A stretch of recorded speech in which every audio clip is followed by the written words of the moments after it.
আমি এখন দাঁড়িয়ে আছি কাটনি মুরবারা স্টেশনে, যেটা মধ্যপ্রদেশে অবস্থিত একটা বড় স্টেশন। কাটনি শহরের মধ্যে অবস্থিত এই স্টেশন কাটনি মুরবারা। আর কাটনি শহরের সব থেকে বিখ্যাত জিনিস হচ্ছে এখানে চুনা পাথর পাওয়া যায়। চুনা পাথরের জন্য এই জায়গাটা খুব বিখ্যাত। এখন বাজে 12:48, ট্রেন এসে এই মাত্র পৌঁছালো, এখানে 10 মিনিট হোল্ড করবে। আর এই হলো কাটনি মুরবারা। খাবার দাবার পাওয়া যাচ্ছে। এ क्या है?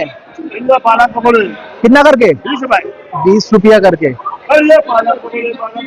পকোড়া পাওয়া যাচ্ছে, পকোড়া 20 টাকা করে। এর আগে একটা স্টেশন ছিল, সেই স্টেশনটা হচ্ছে কাটনি জংশন, আর এটা কাটনি মুরবারা। এই ট্রেন এই মুরবারাতে এসেই থামে, জংশনে কিন্তু থামবে না।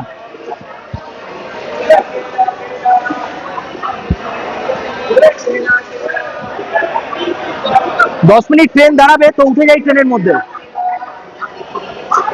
এখন খাবার খাবো ভাবছি। এখানে জল টল নিচ্ছে সব।